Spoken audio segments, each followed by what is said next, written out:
Digital technology has come to play a huge part in the lives of individuals and of society. There seems hardly any sphere of work, leisure or study that has not been transformed by computers, the internet or smartphones. The changes we've seen in our lifetimes show no signs of slowing down. If we take seriously our responsibilities to prepare the next generation for the opportunities, responsibilities and experiences of their later lives, then that must involve empowering them not only to use the technologies that will be part of their future, but also to understand those technologies and perhaps develop them further still. Computing is about more than using or understanding technologies, though. The principles of computer science, which lie at the foundation of digital technology, have wide applications beyond this. An understanding of these principles, things like logic, computability, and the properties of information, certainly helps to make sense of current technology and looks likely to be necessary for a grasp of future technology, but it also offers unique insights into the nature of the world.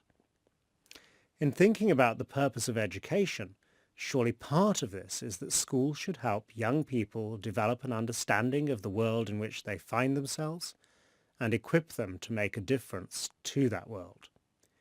Computing as a subject has three distinct but interrelated aspects: computer science, information technology, and digital literacy. These are perhaps best thought of as the foundations of the discipline, its applications to getting useful things done, and the wider personal, cultural, ethical, and societal implications of the subject. For a school to deliver on the promise of computing and do the best that it can for its pupils, there needs to be enough time to teach it, good resources, robust connectivity, effective pedagogy, and crucially, knowledgeable, enthusiastic teachers. What rationales might we offer for introducing computer science into the curriculum and for making it part of every child's educational entitlement? Firstly, we have a wish to satisfy children's inherent curiosity. They use computers and the internet, but too many have at best a sketchy idea of how these things work.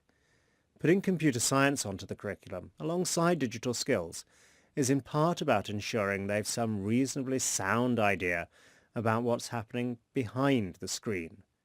Computer science, though, isn't just about the technology. It's about the principles of computation and information that underpin that technology. Things like the idea of computability, that some problems are easy, some are impossibly hard, and some are quite hard unless you think about them the right way. These, of course, are the really fun ones. For governments, there's also an economic argument.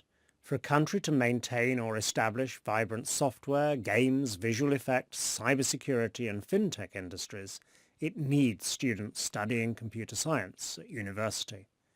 As well as needing more programmers, we need more doctors, lawyers and public servants who understand code, even if they're not writing code themselves. Another argument is that a computer science education is good preparation for an unknown, but plausibly tech-dominated future. Few believe that digital technology will play a less important role in our students' lives than it has in ours. But given Moore's law and seemingly exponential rates of change, an IT curriculum that focused on the skills needed to use present-day tech would be largely irrelevant by the time pupils came to actually applying those skills in the workplace, whereas the foundational principles of computer science would stand the test of time. They don't go out of date, and more importantly, if you understand these principles, you stand a better chance of making sense of and being in control of the tech you find yourself using, both now and in the future. Perhaps the most convincing argument is around the nature of a liberal education. That, given the importance of digital technology, of computation and information in all of our lives, a truly rounded education for the modern age really ought to include some introduction to the ideas that lie at the heart of these things. An appreciation of code is no less important today than an appreciation of art, of music, of poetry.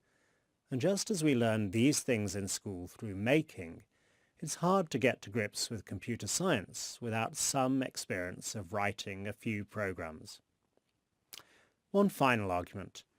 Back in the 70s and 80s, Papert and others made strong claims that learning to program in Logo wasn't an end in itself, but was more about giving children tools to think with. That those who learnt to program started to think about thinking and learn about learning. I think this mirrors the emphasis we now give to computational thinking.